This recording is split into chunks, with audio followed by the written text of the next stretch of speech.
ನಡೆಯುತ್ತದೆ.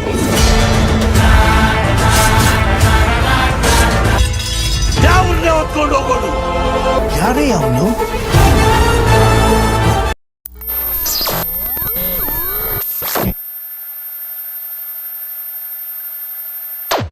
Seorang pria bernama Katira yang merupakan seorang pandai besi hidup damai di sebuah desa bernama Bimanahali. Yang mana Katira dibantu oleh seorang pria yang tak bisa bicara bernama Changlu dan seorang anak kecil yang jujur bernama Putraju. Saat ini Katira hanya tinggal bersama ibunya saja karena ayahnya sudah lama meninggoy karena terkena sebuah penyakit yang sangat mengenaskan.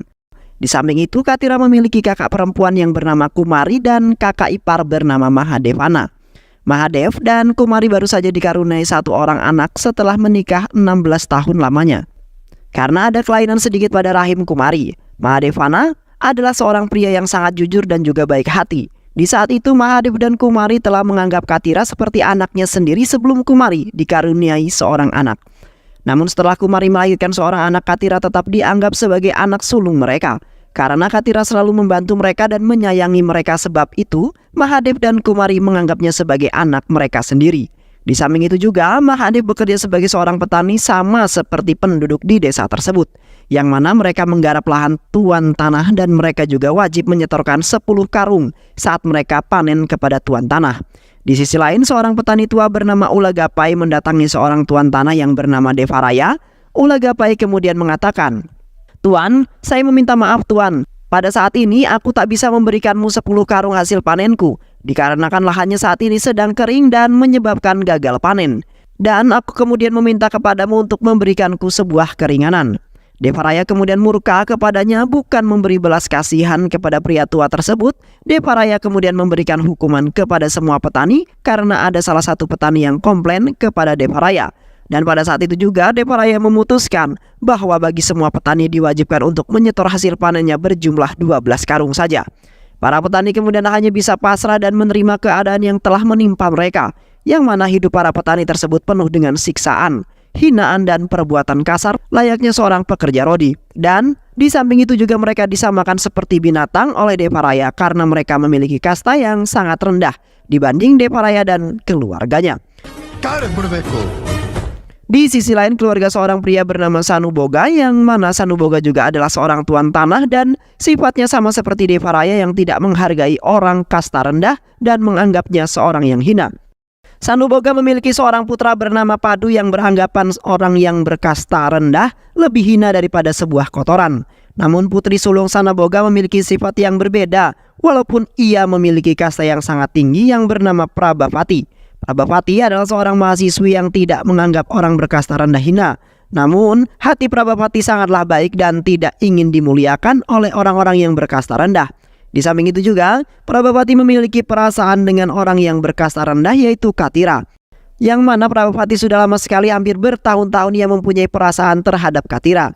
Namun Katira menyadari bahwa ia adalah orang yang berkasta rendah dan ia juga berpikir bahwa ia tak akan bisa menikahi Prabhavati. Prabhavati kemudian menasihati Katira bahwasanya, "Katira, kau tidak boleh menganggap dirimu hina, pasti suatu saat nanti kau bisa menikahiku," ucap Prabhavati dengan tersenyum. Dan setelah itu Prabhavati meninggalkan Katira dengan penuh senyuman. Di sisi lain Prabhavati sangat membenci ayahnya, yaitu Sanoboga, yang berperilaku sombong karena memiliki kasta yang tinggi.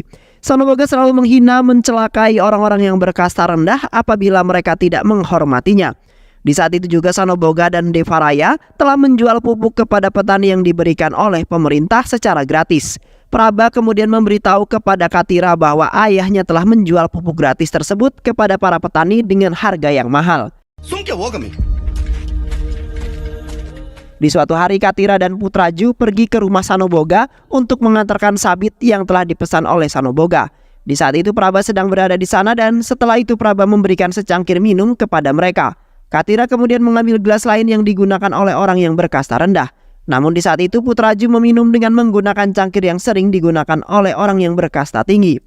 Dan di saat itu juga Putraju telah dilihat oleh Sanoboga, yang mana Sanoboga kemudian menghukum Putraju karena telah melanggar aturan yang telah dibuat oleh mereka. Praba kemudian meminta kepada ayahnya agar tidak menghukum Putraju karena ia masih kecil. Namun keputusan Sanoboga tidak akan ada yang berani melarangnya karena jika ada yang melanggar pasti harus menerima konsekuensinya.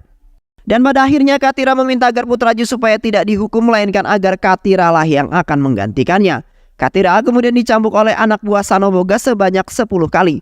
Di saat itu Katira hanya bisa menahan rasa sakit karena ia tidak ingin melihat seorang anak kecil dihukum. Putraju kemudian hanya bisa menangis karena melihat Katira yang dicambuk dengan sangat keras.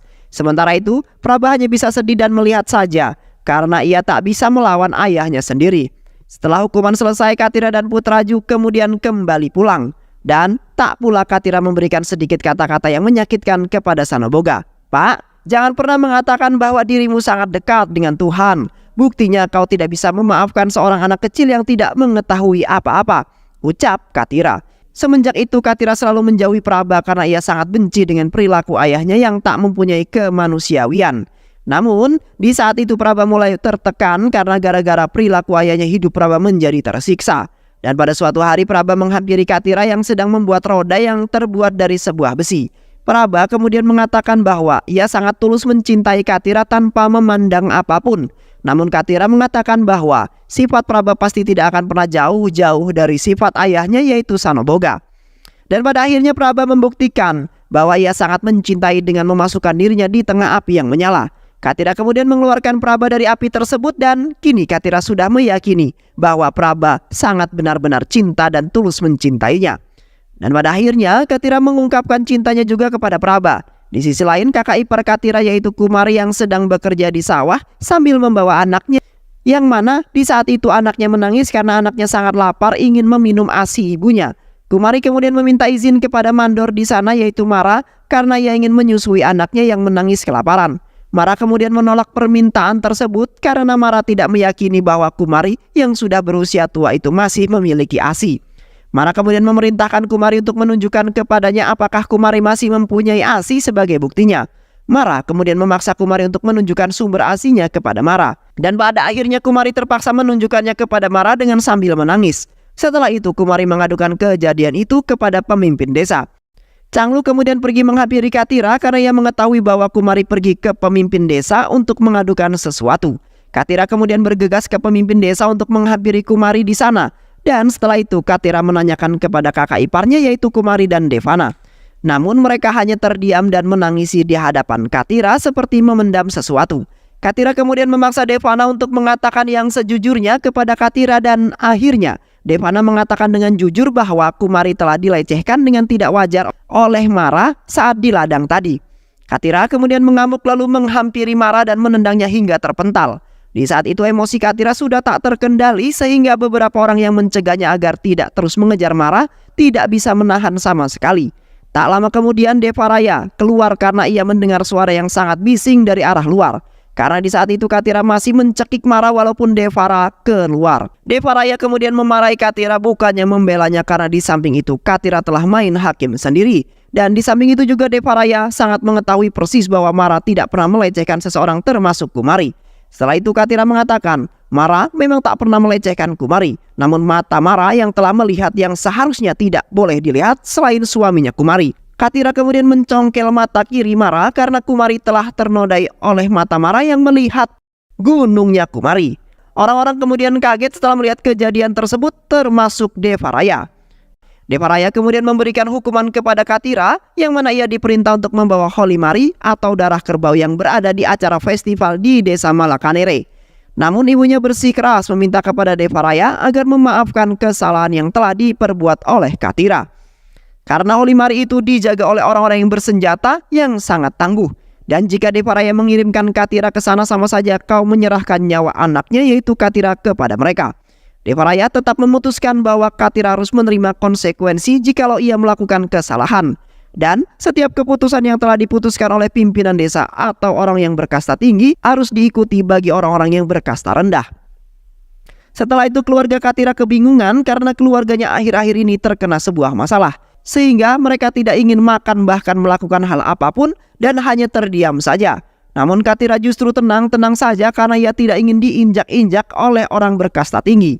Yang mana para petani bekerja keras di ladang untuk mencukupi kebutuhan keluarganya. Sementara itu mereka hanya menikmati saja dan menindas kita semau mereka. Katira berniatan ingin mengangkat derajat keluarganya dan para petani tersebut. Dan pada akhirnya Katira akan nekat mengambil Holimari tersebut.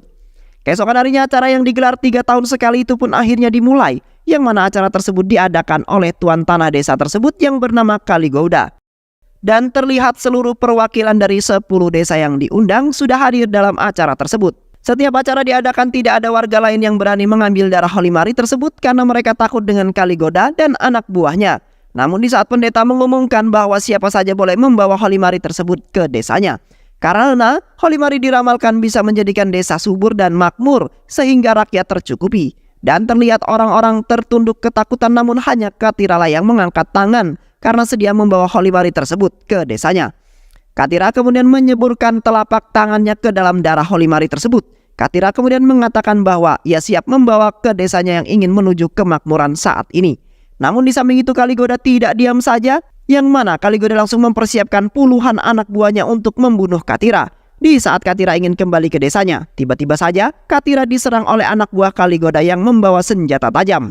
Namun karena Katira adalah orang yang gagah dan perkasa, maka Katira dengan santai menghabisi mereka. Katira kemudian berlari dengan sangat kencang sembari menjaga darah Holimari yang berada di tangannya. Setelah ingin sampai di desanya, tiba-tiba saja Katira ditaburi bubuk cabai oleh sekelompok ibu-ibu yang membuat mata Katira kepedasan dan penglihatan Katira semakin terhalang. Dan beruntungnya Kumari dengan cepat membawakan air lalu menyiramkan ke wajah Katira yang terkena bubuk cabai. Dan setelah itu Katira menghabisi lawannya dengan hanya menggunakan sebuah roda saja. Akhirnya Katira sampai di desa tersebut dengan membawa darah Holimari di tangannya. Katira kemudian menempelkan Holimari tersebut dengan sesuai ajaran adat mereka, dan terlihat keluarga dan warga petani menjadi bahagia setelah melihat keberhasilan Katira. Beberapa minggu kemudian hujan pun turun menghujani kebun, ladang beserta pesawahan mereka, yang membuat kemajuan serta kemakmuran pada kehidupan seluruh petani di desa tersebut. Dan di samping itu juga terlihat Praba pulang dengan penuh keceriaan sembari membawa koran, yang mana isi koran tersebut adalah rancangan undang-undang reformasi pertahanan telah disetujui oleh pemerintah. Bahwasanya petani yang menggarap ladang tersebut akan dibuatkan surat tanah, yang ketika itu tuan tanah tidak bisa memperbudak petani dan menikmati hasil mereka lagi. Praba sudah lama sekali memberikan usulan itu kepada pemerintah, dan beruntungnya berkat Holimari yang Katira bawa ke dalam desa, desa itu menjadi makmur dan subur. Dan pada saat ini pernyataan tersebut sudah disetujui oleh pemerintah. Katira kemudian mengajak Praba untuk memberitahu berita itu kepada semua para petani. Namun di saat itu sebagian para petani ada yang agak kurang percaya mengenai berita tersebut.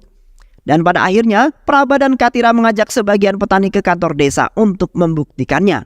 Setelah itu Cinayarap memberikan sebuah keputusan dari pemerintah bahwa undang-undang tersebut telah disahkan. Di malam harinya Praba mengumpulkan semua para petani di sebuah lapangan, lalu Praba membacakan surat keputusan tersebut. Antara lain untuk memberitahu mereka bahwasannya mereka kini mendapatkan hak memiliki ladang tersebut karena merekalah yang selalu menggarap, dan kini tuan tanah tidak bisa mengambil hak itu lagi karena mereka akan dibuatkan surat tanah oleh pemerintah. Namun di saat itu salah satu anak buah Devaraya menolak persetujuan tersebut, yang mana ia akan mencabut hak mereka dan memerintah para petani datang ke ladang esok hari. Setelah itu Praba dan Katira pergi ke rumah Devaraya bersama semua para petani sembari membawa obor. Di saat itu Devaraya sedang mengadakan rapat bersama tuan tanah yang lainnya, yang mana Katira kemudian mengatakan, "Pak, malam ini kami semua datang ke rumahmu hanya ingin memberitahu saja, karena keesokan harinya kami sudah memiliki hak tanah dan kau tidak akan bisa menikmati hasil kerja keras kita," tegas Katira.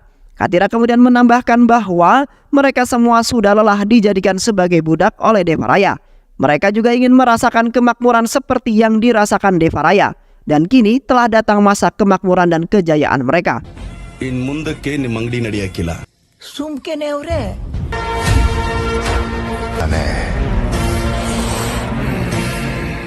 Keesokan harinya Praba diajak ke rumah calon suami, yang mana calonnya tersebut memiliki kasta yang tinggi dibandingkan Katira. Karena Devaraya sudah kesal kepada Praba bahwa Praba telah membela orang yang berkasta rendah. Saat di pertengahan jalan, tiba-tiba saja mereka dihadang oleh Katira bersama Mahadevana. Mahadevana kemudian menghampiri Devaraya lalu mengatakan bahwa ia akan menikahkan Katira kepada putrinya yaitu Praba.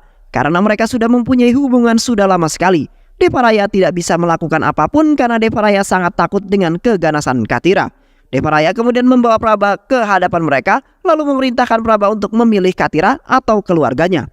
Tanpa basa-basi lagi, Praba kemudian langsung mengatakan bahwa ia akan memilih Katira ketimbang keluarganya. Sontak hati Devara langsung hancur melihat putrinya mempermalukan keluarganya di hadapan orang-orang banyak. Dan setelah itu Devaraya memutuskan bahwa Praba sudah tiada dan tidak lagi memiliki kasta yang sama seperti keluarga Devaraya. Praba memutuskan memilih Katira karena dahulu di saat Praba di usia remaja mengalami kecelakaan. Katira kemudian menolong Praba lalu melarikan ke rumah sakit, dan tak lupa juga Katira telah mendonorkan darahnya untuk Praba. Karena di saat itu Praba sangat kritis dan kekurangan banyak darah. Dan karena itulah Praba mempunyai hutang budi, dan di saat itu juga Praba melihat ketulusan Katira terhadap Praba. Setelah itu Praba tinggal sementara di rumah Katira sembari menunggu persiapan pernikahan mereka. Dan terlihat Padu adiknya Praba datang ke sana untuk mengantarkan pakaian yang telah disiapkan oleh ibunya secara diam-diam. Di sisi lain, Devaraya bersama dengan tuan tanah lainnya mengadakan rapat untuk menggagalkan pernyataan reformasi tersebut.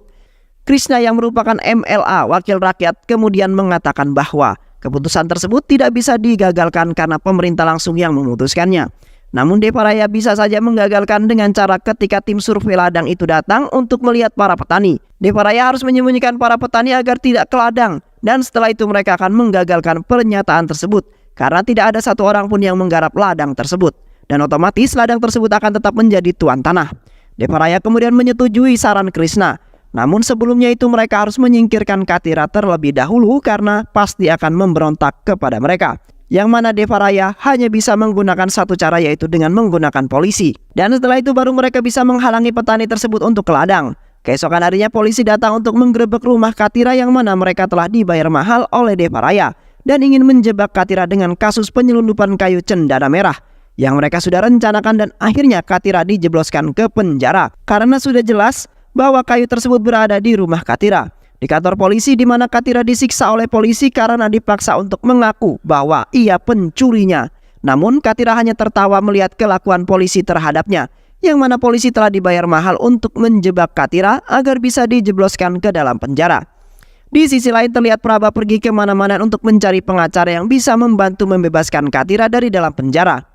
Namun tidak ada satupun yang mau membantu mereka. Sementara itu anak buah Devaraya menghentikan para petani agar tidak pergi ke ladang untuk sementara waktu. Yang mana jika para petani keluar untuk ke ladang maka mereka akan menghabisi mereka di tempat itu juga.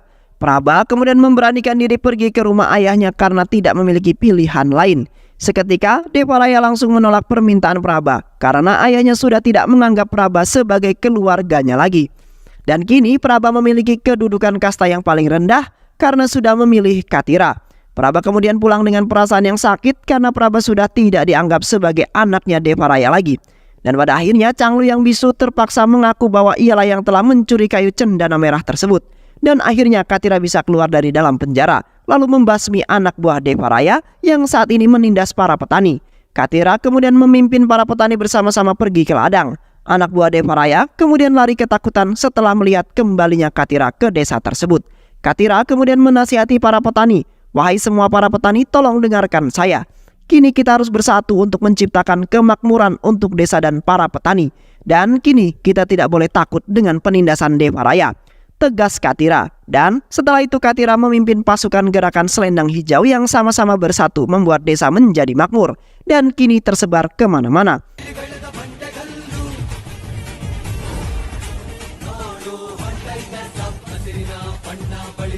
Setelah itu mereka bersama-sama mendatangi kantor pemerintah untuk meminta bantuan kepada mereka. Wakil kolektor kemudian mengatakan, "Kalian semua tidak usah repot-repot datang ke sini. Kita yang akan pergi ke sana untuk melihat ladang kalian. Dan setelah itu kami akan menandatangani para petani yang memiliki surat sewa lalu membuat surat tanah untuk mereka," ujar Pak Kolektor. Dan kini masalah para petani sudah beres terkendali. Katira dan Praba kemudian mendatangi Devaraya untuk memberikan surat undangan pernikahan mereka agar Devaraya ikut hadir.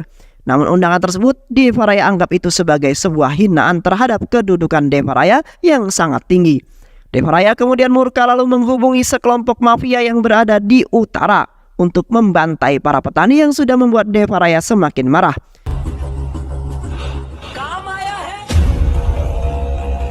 Setelah itu Katira dan Praba sedang melakukan adat sebelum melangsungkan pernikahan. Dan di saat itu Katira meminjam korek untuk menghidupkan udut kepada salah satu warga yang kebetulan lewat bernama Ranggapa. Katira kemudian mengundang juga Ranggapa untuk ikut hadir di acara pernikahannya. Namun di saat itu Putraju sangat heran setelah melihat sabit yang dimiliki Ranggapa tidak sama dengan yang dibuat Katira. Karena seluruh desa selalu membeli sabit atau golok hanya kepada Katira, sang pandai besi. Ranggapa kemudian mengatakan bahwa ia tidak ingin mengganggu Katira yang sedang sibuk menyiapkan pernikahannya. Yang mana Ranggapa membeli sabit tersebut kepada orang lain karena masa panen sudah hampir dekat.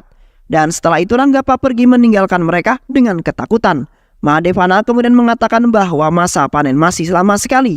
Dan pada saat ini juga mereka baru saja menanam bibit tersebut karena akhir-akhir ini baru saja turun hujan. Katira kemudian mengejar Ranggapa karena mencurigainya. Katira kemudian menyiksa Ranggapa agar mengatakan sejujur-jujurnya tentang apa yang Ranggapa sembunyikan. Ranggapa kemudian mengatakan bahwa Devaraya telah menyewa para mafia dari India Selatan untuk membunuh para petani. Karena Devaraya ingin tetap menguasai tanah yang berada di desa itu dan saat ini nyawa para petani sedang terancam. Katira dan Mahadevana kemudian kebingungan untuk melakukan apa karena waktu tinggal sedikit lagi dan hari pernikahan Katira juga sebentar lagi. Dan akhirnya Katira memutuskan untuk mendatangi sarang para mafia itu untuk membunuh mereka di tempat itu juga untuk menyelamatkan seluruh para petani. Di sisi lain terdapat 108 mafia kejam yang bersarang di dalam sebuah lubang yang telah mereka gali. Dan di dalam itu juga mereka sudah siap siaga untuk menyerang para petani tersebut. Namun tiba-tiba saja Katira muncul dari atas lubang dengan niatan akan menghabisi mereka di malam itu juga. Katira kemudian mengeksekusi mereka dengan sangat brutal dan kejam. Katira kemudian menghabisi mereka semua dengan ganas sampai ke dasar lubang. Yang mana Katira tidak hanya pandai dalam membuat senjata, namun Katira memiliki bakat terpendam, yaitu menjadi seorang pria yang kejam dan juga brutal, gagah dan perkasa. Di saat itu Katira menghentikan kapaknya yang hampir saja mengenai seorang remaja. Namun di saat itu mata Katira terkena tebasan pedang yang membuat Katira terjatuh kesakitan. Mafia itu kemudian bergegas berlari menuju ke atas untuk menjalankan misi mereka. Namun tiba-tiba saja Katira bangkit kembali dengan membawa pedangnya lalu menghabisi mereka dengan amarah yang meluap-luap. Sehingga para mafia yang kejam tersebut tewas di dalam lubang tersebut tanpa tersisa satu pun.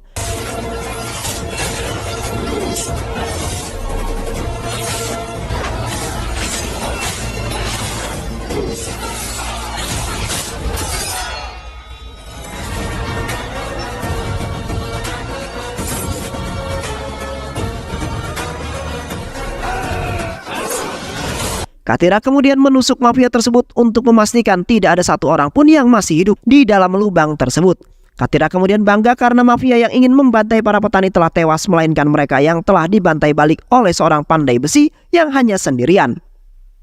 Dan setelah itu Katira naik ke atas di saat matahari terbit karena sebentar lagi ia akan melangsungkan pernikahannya. Dan tak lupa Katira juga meledakkan tempat tersebut agar tidak ada seorang pun yang menemukan jejak orang-orang tersebut. Sesampainya di rumah terlihat para penduduk beramai-ramai berada di rumahnya dengan menangis. Katira kemudian kebingungan karena beberapa jam lagi pernikahannya akan dimulai. Namun tidak ada seorang pun yang bahagia, melainkan mereka semua menangis. Dan ternyata di saat itu Praba telah terbaring menjadi mayat karena ada seseorang yang membantainya. Di malam tadi, di saat Katira sedang membunuh semua mafia guna menyelamatkan para petani, di samping itu ada seorang dengan diam-diam telah membunuh Praba dan kini hati Katira semakin hancur lebur setelah kematian Praba.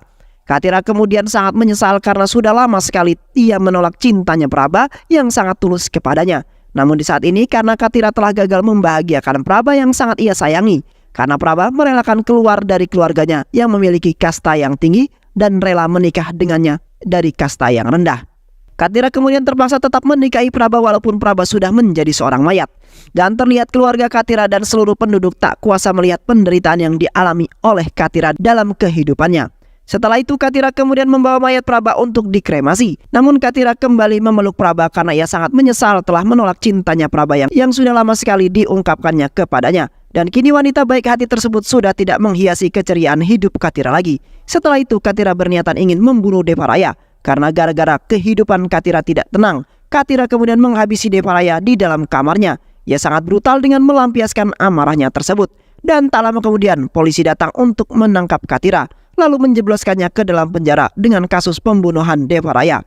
15 tahun kemudian penggalian di desa Bimahali untuk membuat kanal, yang mana para pekerja menemukan kerangka-kerangka manusia banyak yang terkubur di dalam lubang tersebut. lalu melaporkannya kepada para polisi. Operasi tersebut dipimpin oleh seorang wanita yang bernama Rina. Rina kemudian mengatakan kepada polisi bahwa mereka telah menemukan 107 kerangka manusia di dalam lubang tersebut. Dan setelah itu Rina membawa kerangka tersebut untuk diperiksa di laboratorium. Di saat itu polisi menduga bahwa orang-orang tersebut seperti terkena wabah penyakit, lalu mayat mereka dikuburkan untuk mencegah penularan. Namun Rina akan melakukan penyelidikan untuk mengetahui apa penyebabnya. Beberapa hari kemudian, Rina mengatakan bahwa mereka bukanlah terkena penyakit atau hal lain, melainkan mereka adalah korban pembantaian. Karena Rina telah menemukan beberapa kerangka yang rusak akibat terkena tebasan pedang ataupun senjata tajam lainnya pada 15-25 tahun yang lalu. Di malam harinya, di lab laboratorium Rina, terlihat ada seorang pria yang menyiramkan bensin ke kerangka tersebut dan hendak membakarnya. Namun di saat itu Rina telah melihat kelakuan pria tersebut. Rina kemudian langsung menodongkan senjata ke arah pria tersebut untuk mengaku apa yang telah ia lakukan. Pria tersebut kemudian membuka penutup wajahnya yang ternyata pria tersebut adalah anak buah inspektur yang bernama Balu. Balu kemudian menceritakan mengenai 107 kerangka tersebut yang mana beberapa tahun yang lalu telah terjadi pembantaian yang dilakukan oleh seorang pria bernama Katira terhadap 108 mafia. Katira yang membantai mereka karena mafia tersebut ingin membunuh para petani yang berada di desa tersebut. Dan di saat itu aku dibebaskan oleh Katira karena di saat itu aku Balu masih remaja. Dan sebab itulah kerangka yang ditemukan hanya 107 karena salah satunya adalah Balu. Balu terpaksa melakukan perbuatan tersebut demi menyelamatkan Katira dari para polisi. Karena Balu sudah berhutang budi terhadap Katira dan kini Balu akan membalasnya. Dan setelah itu Balu memohon kepada Rina untuk membuat laporan bahwa mereka mati dalam keadaan wajar. Balu kemudian menambahkan jika mereka mengetahui kalau Katira lah yang telah membunuh 108 mafia tersebut, maka Katira akan dihukum mati, ujar Balu. Rina kemudian akan membuat sebuah laporan yang berbeda karena Rina mempunyai sifat penolong dan peduli terhadap orang yang telah melakukan kebaikan. Keesokan harinya, Rina menyatakan bahwa ratusan kerangka yang terdapat di desa Manahali dinyatakan mati dengan wajar. Dan terlihat Balu sangat berterima kasih kepada Rina karena Rina telah membantunya. Di sisi lain, para penduduk desa lagi-lagi ditindas oleh tuan tanah yang lainnya yaitu Kalagoda. Mahadev kemudian berkeliling kampung meminta sumbangan agar Katira bisa keluar dan bisa mengikuti pesta Holy Mori. Setelah itu di saat Mahadev dan Putraju yang sudah dewasa sedang beristirahat, Putraju kemudian menghentikan mobil sebuah pengacara dengan sengaja untuk meminta tolong kepadanya agar bisa mengeluarkan Katira yang berada di dalam penjara. Dan setelah itu Mahadev memberikan semua uang yang telah dikumpulkan sebagai imbalannya. Beberapa hari kemudian akhirnya Katira berhasil terbebas dengan bersyarat. Namun Katira hanya dibebaskan selama 10 hari, itu pun harus dikawal oleh para polisi. Yang mana seorang polisi bernama Kumar ditugaskan untuk mengawal Katira dalam perjalanan menuju acara Holy Mori di desa Kalimakari. Setelah itu Katira dan Kumar pergi ke desa itu dengan menggunakan bis. Namun di pertengahan jalan mereka dihadang oleh anak buah Kaligoda yang mana mereka telah mengetahui bahwa Katira akan pergi ke festival. Dan setelah itu Katira melarikan diri bersama Kumar karena Katira sudah beranjak tua. Di saat itu Kumar sangat heran dengan Katira yang diincar oleh anak buah Kaligoda dan ingin membunuhnya. Katira kemudian menceritakan perjalanan hidupnya selama 15 tahun yang lalu sambil berjalan menuju desa tersebut. Dan akhirnya Kumar baru saja mengerti mengapa Katira dipenjara dan diincar oleh anak buah Kaligoda. Katira dan Kumar kemudian beristirahat di sebuah gubuk tua yang berada di dalam hutan. Tak lama kemudian anak buah Kaligoda menemukan keberadaan mereka. Katira dan Kumar kemudian keluar dan berdiri di hadapan anak buah Kaligoda yang membawa senjata dan ingin berniat membunuh Katira. Setelah itu Katira terpaksa menunjukkan skill bertarungnya di depan Kumar. Katira kemudian bertarung dengan seorang diri melawan puluhan orang dengan tangan yang terborgol. Dan di saat itu Kumar hanya melongo melihat kehebatan Katira yang sangat brutal walaupun Katira sudah tua dan tangannya masih terborgol. Dan akhirnya Katira berhasil menghabisi mereka. Setelah itu Katira dan Kumar kembali ke desa Katira berasal yaitu desa Bima Hanahali. Terlihat keluarga Katira dan seluruh penduduk desa nampak sangat bahagia setelah kedatangan Katira di desanya. Dan setelah itu mereka menceritakan di mana mereka selalu ditindas oleh Kaligoda dan saat ini desa sangat kekeringan. Penduduk desa kemudian meminta kepada Katira untuk membawa darah Holy Mari ke desanya kembali seperti 15 tahun yang lalu. Yang mana desa serta penduduk desa akan makmur kembali dan hujan akan mengguyur desa itu kembali. Keesokan harinya acara festival Holy Mari pun digelar di desa Kalimakiri. Seperti biasa para penduduk desa ikut hadir dalam acara festival tersebut. Dan di samping itu juga Kaligoda telah menyiapkan puluhan pasukan untuk menghalangi Katira yang ingin mencoba mengambil darah Holy Mari tersebut. Kerbau yang ingin dikorbankan masuk ke acara tersebut, namun tiba-tiba saja kerbau tersebut mengamuk dan beruntungnya Katira menjinakkan kerbau tersebut dan membawa kerbau tersebut untuk mengorbankannya. Sementara itu, kepemimpinan telah jatuh ke tangan anak Devaraya yaitu Padu. Katira kemudian mengeluarkan sebuah pisau lalu mengatakan bahwa Katira sudah mengetahui kalau Padulah yang telah membunuh Praba. Di saat itu Padu telah menusukkan pisau ke perut Praba karena ia mempunyai dendam terhadap Praba. Karena Praba telah memilih menikah dengan orang yang berkasta rendah yaitu Katira yang meninggalkan keluarganya. Yang mana seorang pria yang berada di lokasi pembunuhan tersebut telah memberitahu kepada Katira saat di dalam penjara.